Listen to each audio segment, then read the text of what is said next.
जय यीशु। प्रभु यीशु के नाम पर और एक बार आप सभी लोगों को फादर प्यार से अभिवादन करते हैं। बाइबल तीर्थ यात्रा के 289 दिन आज हम पूरा कर रहे हैं। हम मनन करेंगे आज प्रवक्ता ग्रंथ के 27वां अध्याय पर, साथ साथ यिर्मयाह नबी के 19-20 अध्यायों पर और मरकुस के सुसमाचार के पहले अध्याय। प्रवक्ता ग्रंथ के 27वां अध्याय में आध्यात्मिक जीवन के लिए बहुत ही महत्वपूर्ण कुछ संदेश पाए जाते हैं। मुख्य रूप से 4 वचन हम आपके सामने रखना चाहेंगे। पहला वचन 3 है इस अध्याय का, इस प्रकार है, जो दृढ़ता पूर्वक प्रभु पर श्रद्धा नहीं रखता उसका घर शीघ्र उजड़ जाएगा, उसका घर शीघ्र उजड़ जाएगा। संदेश, प्रभु पर श्रद्धा होना काफी नहीं है, दृढ़ता, steadfastness and zeal for the Lord.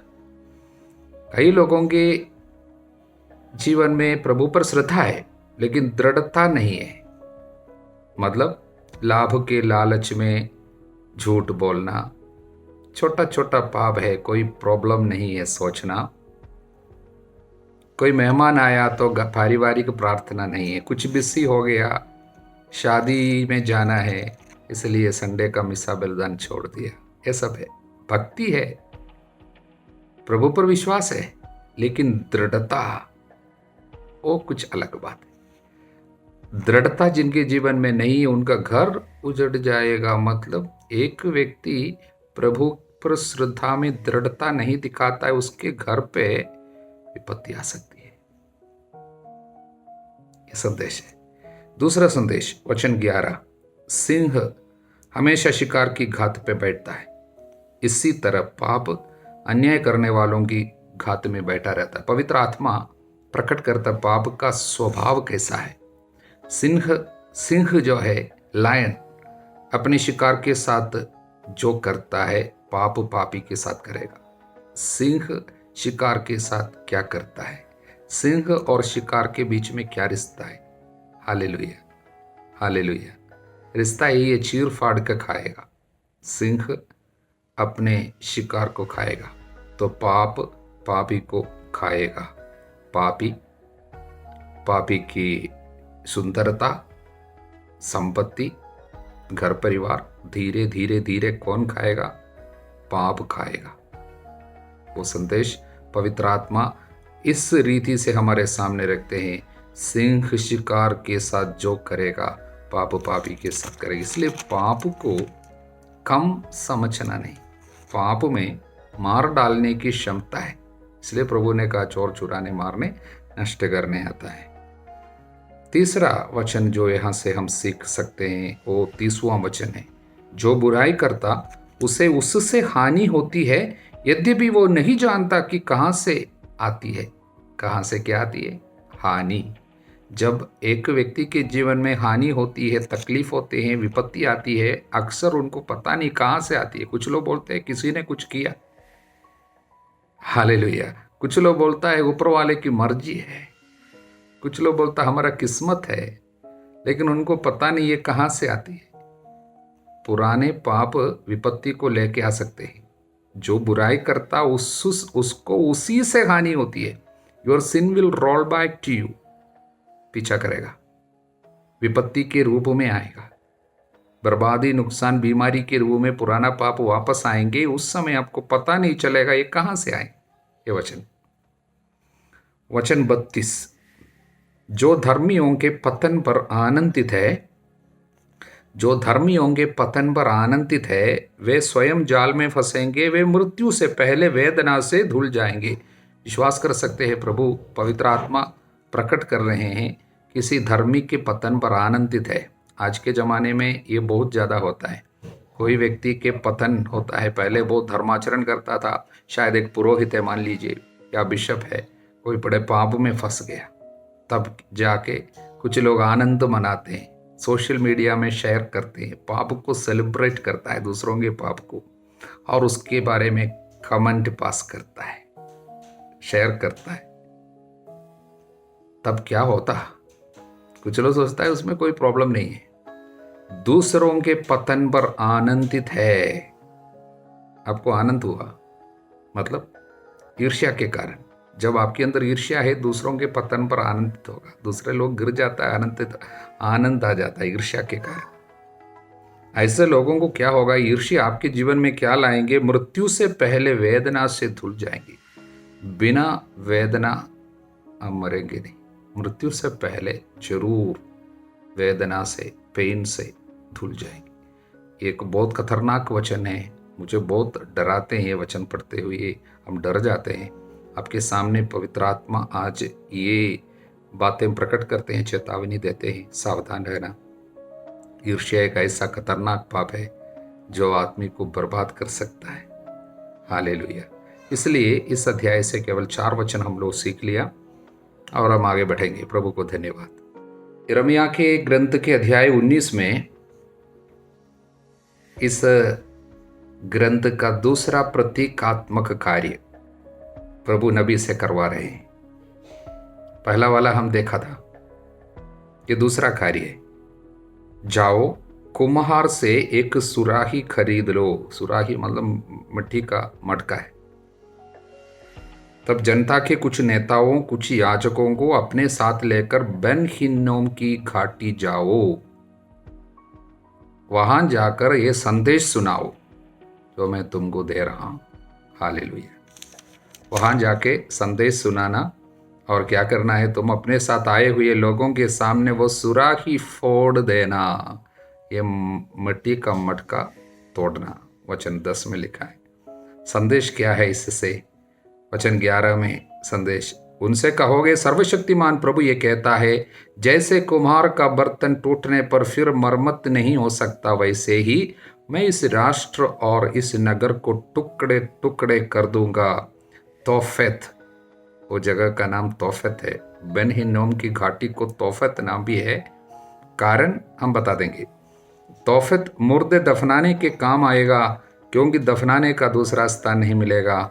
मैं इस स्थान और इसके निवासियों के साथ ऐसा ही करूंगा। मैं इस नगर को तोफेत जैसा बना दूंगा। ये प्रभु की वाणी है। यरूशलेम और यूदा के राजाओं के घर, वे सभी घर तोफेत की तरह पवित्र हो जाएंगे, जिनकी छतों पर आकाश के तारागण को धूप चढ़ाई जाती है, जहां अन्य देवताओं को अर्घ अर्पित किया जाता है। हालेलुया। संदेश अब हमको समझ में आया, और प्रतीकात्मक कार्य क्या था वो भी समझ में आया। लेकिन 2 शब्द बेन हिन्नोम की घाटी के बारे में। इस जगह की कुछ विशेषता है, इसके विषय में हम लोग अध्याय 2 वचन 23 में, अध्याय 7 वचन 31 में सब पढ़े हैं यिर्मयाह के ग्रंथ में। ये बेन हिन्नोम की घाटी की विशेषता यरूशलेम शहर के सारे कूड़ा कचड़ा जलाने का जगह था। सारी गंदगी उस जगह में लोग डाल देते थे, वहाँ पर कूड़े कचड़े जलाते थे, इसलिए निरंतर वहाँ पर आग जलता रहता था। कूड़े आदमी लोग लेकर उसी पर उस जगह में डंप करता था, डालता था, और आग जलता रहता था। आग निरंतर होने के कारण उस जगह को गेहन्ना कहता था। इसी शब्द से ही बाइबल में गेहन्ना, जो नरक की वो स्थिति जहाँ पर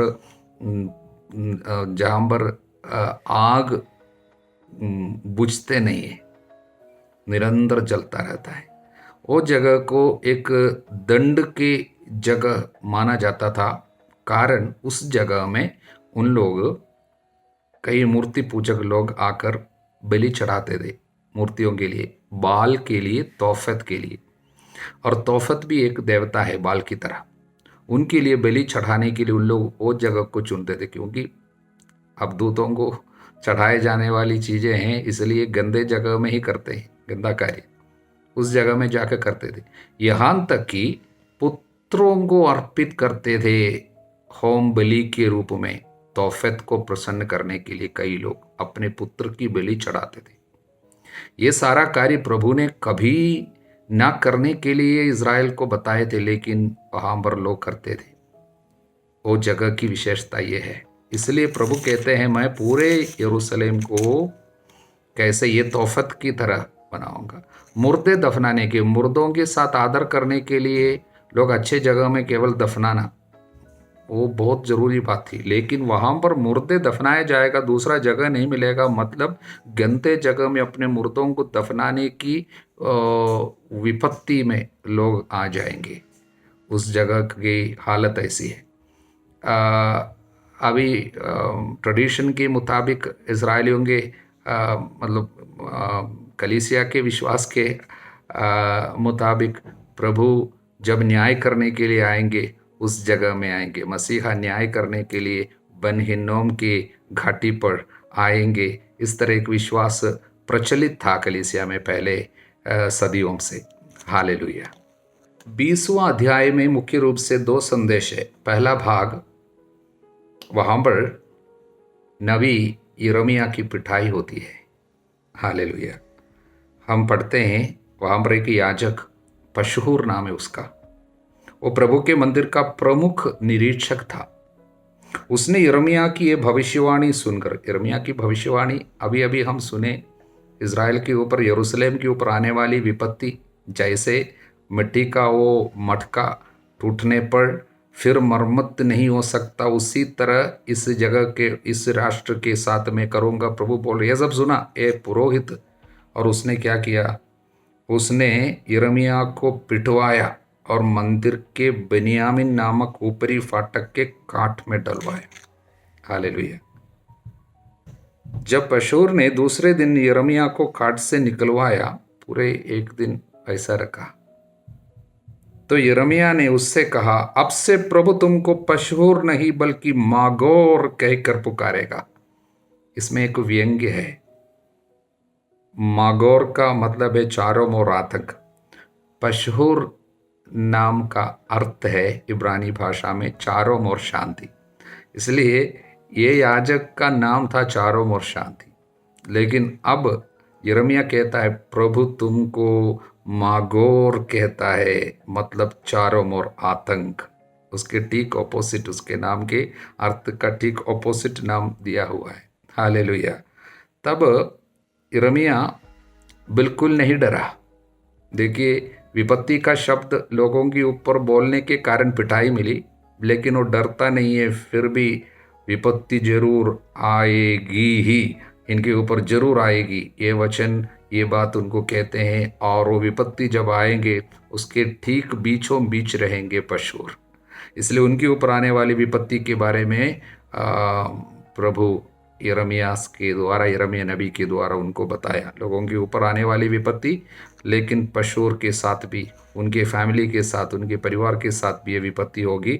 तुम अपने घर के सब लोगों के साथ बंती बनाकर बाबू ले जाओगे। इस तरह का शब्द उनको सुनाया गया। दूसरे भाग में 7 से 18 तक के वचनों में यिर्मयाह की शिकायत भरी एक प्रार्थना है। अपना बोझ पूरा प्रभु के पास लाकर डालता है। हालेलुया। इस भाग को अच्छा से समझने हेतु ईश शास्त्रियाँ बोलते हैं इसमें कुछ शब्दों को थोड़ा रीअरेंज करना पड़ेगा। मतलब कुछ वचन हम बीच में पड़ा हुआ है, ये वास्तव में इस अध्याय के अंत में आना चाहिए। वास्तव में ओरिजिनली ऐसा लिखा गया था, कुछ ईश शास्त्रियों की मानना है। उदाहरण के लिए 7 से 10 तक का वचन, वहाँ पर वो अपना दुख, अपनी शिकायत प्रभु के सामने रख रहे हैं। वो कहता है, मैं ईमानदारी से आपकी सेवा कर रहा था, लेकिन मैं उपहास का पात्र बन गया। आपका वचन मुझे बड़े उपहास का, निंदा का कारण बन गया। इसलिए मैं सोचता था कि मैं छोड़ दूंगा ये काम, मैं अभी कुछ नहीं बोलूँगा, प्रभु का काम नहीं करूँगा। लेकिन क्या होता है, तेरा वचन मेरे अंदर एक धधकती आग जैसा बन जाता है, जो मेरी हड्डी हड्डी में समा जाती है। मैं उससे दबाते दबाते थक जाता हूँ, अब मुझसे नहीं रहा जाता। हालेलुया। मैं सोचा था मैं नहीं बोलूँगा, नहीं बोलूँगा, नहीं बोलूँगा, लेकिन वचन मेरे अंदर आग जैसा, धधकती आग जैसा, इसलिए मुझे बोलना पड़ रहा है। हालेलुया। लेकिन लोग मेरा उपहास करता है। हालेलुया। उसके बाद 11 से 13 तक का वचन आने के पहले 14 से 18 तक का वचन दूसरा पार्ट है, सेकंड पार्ट के रूप में वहाँ पर आना चाहिए। मतलब 11, 12, 13 वचन अंत में आना चाहिए। इसका मतलब 14 से 18 तक वो अपने दुख के चरम सीमा तक पहुंच जाता है। ये नबी जीवन के तकलीफ बहुत बढ़ जाता है, यहाँ तक कि वो निराशा में डूबने की स्थिति में आ गया, टूटने की स्थिति में आ गया। ऐसी स्थिति में वो कहता है, वो दिन श्रापित हो जब मैं पैदा हुआ हूँ, जिस दिन मेरी माता ने मुझे जन्म दिया उसे आशीर्वाद ना मिले। अभिशप्त हो व्यक्ति जिसने मेरे पिता से कहते हुए उसे आनंदित किया, तुमको एक पुत्र पैदा हुआ। इस तरह एकदम टूटे हुए दिल के साथ निराशा भरे कुछ शब्द बोल रहे हैं, लेकिन वो अंध नहीं है। तब प्रभु उनकी मदद किया। जब प्रभु उनकी मदद किया तब जाके 11, 12, 13 वचन आता है। वो अंत में आना चाहिए। वहां पर क्या है, परंतु प्रभु एक पराक्रमी शूरवीर की तरह मेरे साथ है। हालेलुया। परंतु प्रभु मेरे साथ है। मेरे विरोधी ठोकर खाकर गिर जाएंगे, वे मुझ पर हावी नहीं हो पाएंगे। अपनी हार का कटु अनुभव करेंगे, उनका अपयश सदा बना रहेगा। और वचन 13, प्रभु का गीत गाओ, प्रभु की स्तुति करो, क्योंकि वो दरिद्रों के प्राणों को दुष्टों के हाथ से छुड़ाता। अपने बारे में बोल रहे हैं। इसलिए प्रभु की उपस्थिति का एहसास उनके निराशामय समय में प्रभु उनको सांत्वना लेकर आया। इसलिए वो प्रभु में आनंद मनाते हुए स्तुति का गीत गा रहे। इसलिए ये अध्याय भले ही यिर्मयाह की शिकायत और दर्द भरी शिकायत प्रभु के सामने है, लेकिन अंत में निराशा में वो खत्म नहीं करता है, बल्कि वो प्रभु में आनंद मनाते हुए स्तुति कर रहे हैं। प्रभु को धन्यवाद। आज हम संत मार्कुस के सुसमाचार शुरू कर रहे हैं और एक बार पढ़ने के लिए पहला अध्याय आज हम पढ़ रहे हैं। मार्कुस के सुसमाचार के बारे में कुछ बातें। परंपरा के मुताबिक संत मार्कुस ने अपना यह सुसमाचार रोम में लिखा, ईस्वी 65 और 70 के बीच में। वचन से जो बातें हमको पढ़ने को मिलते हैं उससे पता चलता है कि मार्कुस बरनबास के चचेरा भाई रहा। कोलोसियों के पत्र अध्याय 4 वचन 10 में हमें पढ़ने को मिलता है। और संत पौलुस के पहला मिशन यात्रा में सुसमाचार के जो उसने यात्रा किया, उसका सबसे पहला प्रचार यात्रा में उनका साथी एवं सहयोगी रहा मार्कुस। उसके विषय में हम लोग प्रेरित चरित्र अध्याय 13 वचन 5 में और अध्याय 15 वचन 37, 38, 39 में पढ़ते हैं। साथ में हमको पता चलता है कि पौलुस के साथ कारागृह में रह चुका है मार्कुस, कोलोसियों के अध्याय 4 वचन 10 में। और फिलेमोन के पत्र, पौलुस ने फिलेमोन को जो पत्र लिखा उसके 24वां वचन में, एक ही अध्याय है, 24वां वचन में भी उसके विषय में हमको संदेश मिलता है।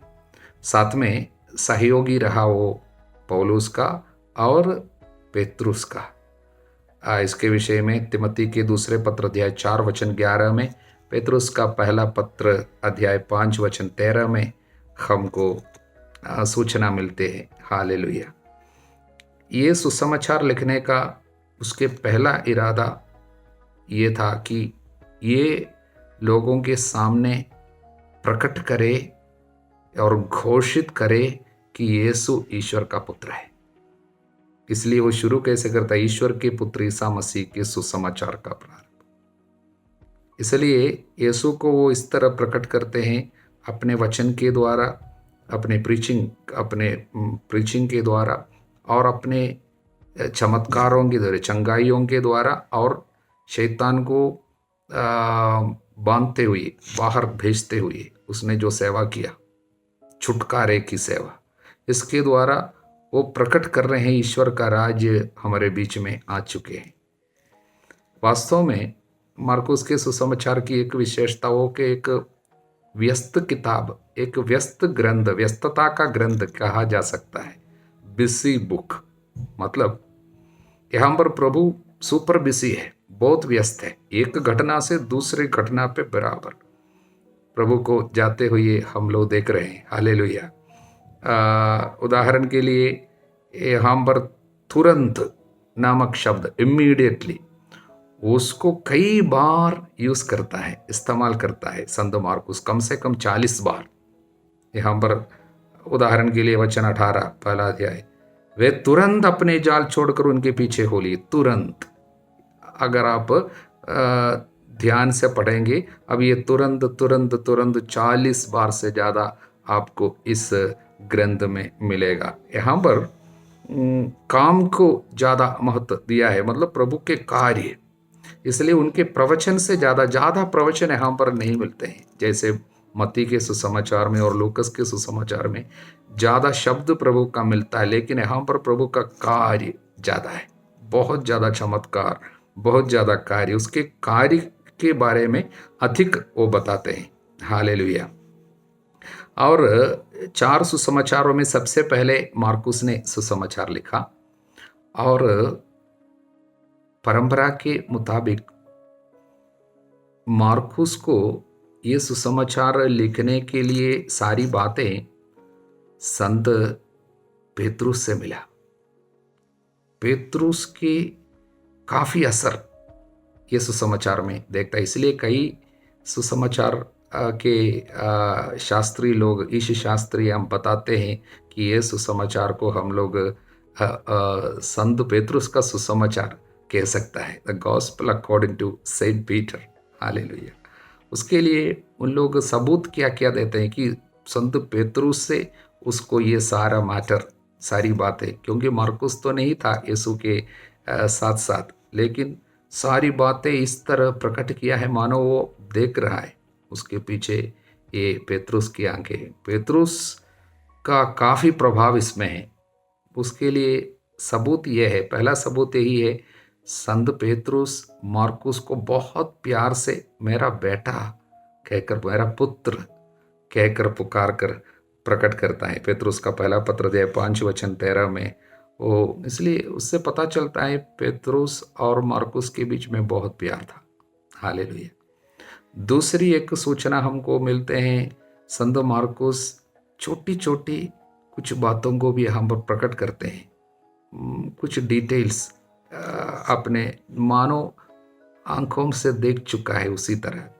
उदाहरण के लिए अध्याय 6 में हम लोग हरी घास के बारे में, हरी घास में बिठाओ, और 5वां अध्याय में 2000 सुअरों के बारे में, 2000, कम से कम 2000 सुअर थे, नंबर सब बोलते हैं।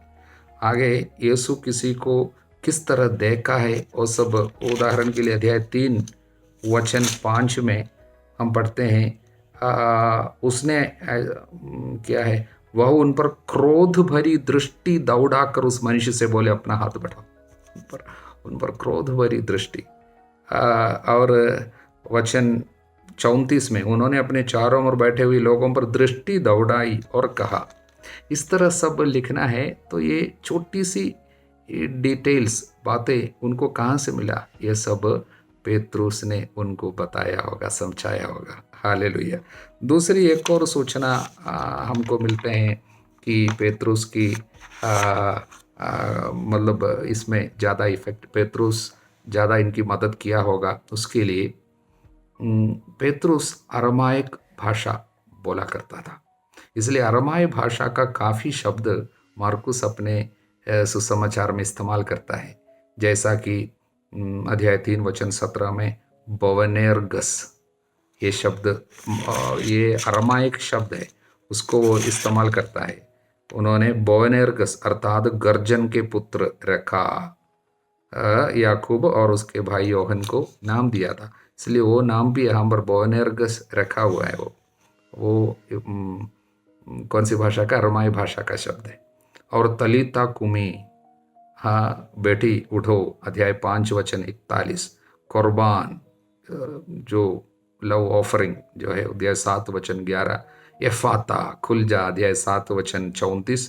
और अब्बा सब अरमाई भाषा का शब्द है, पिता, अध्याय 14 वचन 36 में।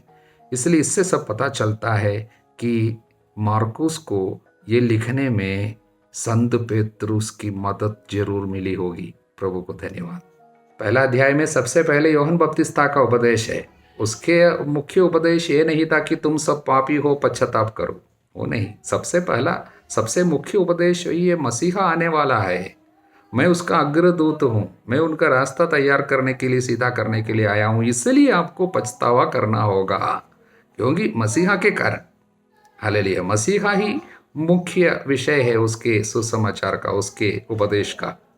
और योहन कहता है वचन 7 में हम पढ़ते हैं, जो मेरे बाद आने वाले हैं वो मुझसे अधिक शक्तिशाली है, मैं तो झुककर उनके जूते का फीता खोलने योग्य भी नहीं।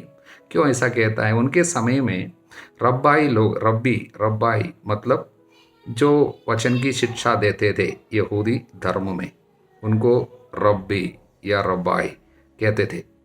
तो उन लोग ये सिखाते थे, एक वचन की शिक्षा देने वाला टीचर जो है वो अपने शिष्यों से सब कुछ करा सकता है, कुछ भी काम करा सकता है, केवल एक काम नहीं करा सकता, जूता खुलवा नहीं सकता, जूता उठवा नहीं सकता, अपना जूता। वो इतना तुच्छ कार्य है, वो अपने शिष्यों से करा नहीं सकता, बाकी कोई भी कार्य करा सकता है।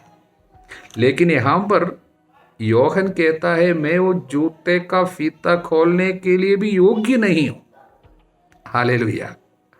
इसका मतलब अपने को कितना नीचे दिखा सकता है, उतना नीचा दिखा रहा है। प्रभु की तुलना में मैं कुछ भी नहीं बोलता है। आगे हम प्रभु यीशु की बपतिस्मा के बारे में पढ़ते हैं। उन्होंने यरदन नदी में योहन से बपतिस्मा ग्रहण किया और उन्होंने स्वर्ग खुलते आत्मा को कपोत के रूप में अपने ऊपर आते देखा। हालेलुया। यीशु को बपतिस्मा स्वीकार करने की कोई ज़रूरत नहीं थी, क्योंकि ये पश्चाताप की बपतिस्मा है। फिर भी उनको हमारे कारण, हमारे साथ, हम जो पापी मनुष्य है, हमारे जैसे बनने के लिए, हम हमारे साथ एक बनाने के लिए, हमारे साथ उनकी सहभागिता दिखाने के लिए उनको बपतिस्मा उसने स्वीकार किया। जैसा कि उनको मरने की कोई ज़रूरत नहीं थी, लेकिन हमारे कारण उसने मरा। उसी तरह बपतिस्मा भी इसी तरह, इसीलिए वो उसने बपतिस्मा स्वीकार किया। उसके बाद उसकी परीक्षा के बारे में हम पढ़ते हैं, वे 40 दिन वहाँ रहे और शैतान ने उनकी परीक्षा ली। वे बनैले पशुओं के साथ रहते थे। सबसे पहली बात, 40 दिन, 40 बाइबल की भाषा में परीक्षा का एक समय है, और या दंड का एक समय है, या जजमेंट का एक समय है। मतलब उदाहरण के लिए नूह के समय में 40 दिन 40 रात पानी बरसा। हालेलुया। और इजरायली 40 साल मरुभूमि में दंड भोगता रहा। मूसा के बारे में बताया है, मूसा 40 साल तक मरुभूमि में क्या है, गोरू चराता था। Was a shepherd for 40 years। इस तरह यीशु का ये 40 दिन परीक्षा का समय है, परीक्षा का समय। और बताया गया है कि वे बनैले पशुओं के साथ रहते थे। हालेलुया। बनैले पशुओं के साथ रहते थे। इसका संदेश क्या है? यीशु दूसरा आदम है। आदम पाप करने के पहले, पाप में गिरने के पहले बनैले जीव जंतुओं के साथ रहते थे, शांति में रहते थे, कोई हानि नहीं पहुंचाते थे। पाप के बाद ही ये हानि पहुंचाना, मारपीट और एक दूसरे पर आक्रमण, ये सब हुआ। सबसे पहले मनुष्य को सबों के ऊपर अधिकार था, सारे जीव जंतुओं के ऊपर अधिकार था पाप करने के पहले। यीशु को अब पहला आदम की तरह दूसरा आदम के रूप में यीशु आया, लेकिन निष्पाप, उसने कोई पाप नहीं किया। इसलिए हम यीशु का अधिकार है। उसकी परीक्षा तो हुई, लेकिन उसने कोई पाप नहीं किया। इसलिए यीशु को सारे जीव जंतुओं के ऊपर भी अधिकार था। ये बनैले पशु सब यीशु के साथ शांति में जीव रहा करते थे। हालेलुया। और उसके बाद हम देखते हैं यीशु कहते हैं, समय पूरा हो चुका है, ईश्वर का राज्य निकट आ गया है, पश्चाताप करो, सुसमाचार में विश्वास करो। सुसमाचार में कैसे विश्वास करना है? पश्चाताप करते हुए। जो पछतावा नहीं करते हैं, कोई सुसमाचार में विश्वास नहीं किया। विश्वास को प्रकट करने की तरीका, विश्वास करने वाले पछतावा करेंगे, अपने पाप पर नियंत्रण रखेंगे, पाप के कारण वे रोएंगे। और उसके बाद मच्छुओं का बुलावा, 4 मच्छुओं को प्रभु अपने शिष्यों को बुला रहे हैं, लेकिन तुरंत वे जाल छोड़कर उनके पीछे हो लिए। तुरंत प्रभु को इंतजार करने के लिए नहीं रखना कि मैं कल आऊँगा, परसों आऊँगा और 1 महीना होने दे। तुरंत, तुरंत। हालेलुया। उसके बाद अवधूत ग्रस्त को प्रभु डांटते, अवधूत उस मनुष्य में बोलता था, तो प्रभु ने उनको कहा चुप रहना, चुप कराया। ईसा ने उसे कहते हुए डांटा, चुप रह। वचन 25। इस सुसमाचार की एक विशेषता कई बार हम देखते हैं, यीशु अवधूतों को बोलने से रोकता था। अवधूतों को बोलने से रोकना चाहिए। कभी कभी अवधूत हमारे द्वारा बोलता हो, गुस्सा का अवधूत बोलते होंगे, वासना का अवधूत बोलते होंगे, आलसीपन बोलते होंगे, इसलिए उनको चुप कराना। शत्रु शायद किसी के द्वारा किसी व्यक्ति में हमारे विरुद्ध चुगली वगैरह बोलते हो, चुगली का दुष्टात्मा है, इसलिए उसके शब्द सुनते हुए हम लोगों को घबराना और उस व्यक्ति को डांटना, उनके विरुद्ध जाना, यह सब नहीं करना। शत्रु उनके द्वारा कार्य करता है, हम लोग उसके खिलाफ, उस व्यक्ति के खिलाफ गुस्सा करते हुए नहीं जाना। और पेतरुस की सास को चंगाई मिल रही है, सिमोन की सास बुखार में पड़ी हुई, लोगों ने तुरंत उसके विषय में उन्हें बताया। मध्यस्थ प्रार्थना, तुरंत चंगाई मिली। और चंगाई प्रभु ने कैसे दिया? हाथ पकड़ कर प्यार से उठाता है। इतनी छोटी बीमारी भी हो, प्रभु कितना प्यार से उनको संभालते। एक छोटी सी बीमारी है, बुखार है, लेकिन प्रभु हाथ पकड़ कर खड़ा करते हैं और वो उन लोगों की सेवा सत्कार में लग गई। तुरंत वो सास सेवा में लग गई। उसकी सेवा क्या है? संध्या समय सूरज डूबने के बाद लोग सभी रोगी अवधूत ग्रस्तों को उनके पास ले आए। उनकी सेवा अब हमको समझ में आते हैं। सारे जगह में जाकर बताया, मेरे घर में कोई है जो मुझे चंगा किया, तुम लोगों को भी चंगाई मिल सकती है, जल्दी आओ। सबों को बुला के आया। एक माँ की ये बूढ़ी माँ की सेवा है, वो जाकर अनेक लोगों को यीशु के पास लेके आए। इसलिए शाम होते ही यीशु नाना प्रकार की बीमारियों से पीड़ित बहुत से रोगियों को चंगा किया, बहुत से अवधूतों को निकाला। इतने कार्य करने के लिए प्रभु को मौका कैसे मिल गया? एक माँ की सेवा। इसलिए हर चंगाई यीशु के पास दूसरे लोगों को लेके आने की एक बुलावा है। हालेलुया। और उसके बाद कोढ़ी को स्वास्थ्य लाभ। कोढ़ी ने क्या कहा? आप चाहे तो मुझे शुद्ध कर सकते हैं। ईसा को तरस हो आया, हाथ बढ़ाकर कहते हुए इसका स्पर्श किया। एक कोढ़ी का भी स्पर्श किया। कोढ़ी को कोई स्पर्श नहीं करता था उस समय में, लेकिन किंतु प्रभु उनको स्पर्श किया प्यार से और कहा, मैं यही चाहता हूँ, शुद्ध हो जाओ।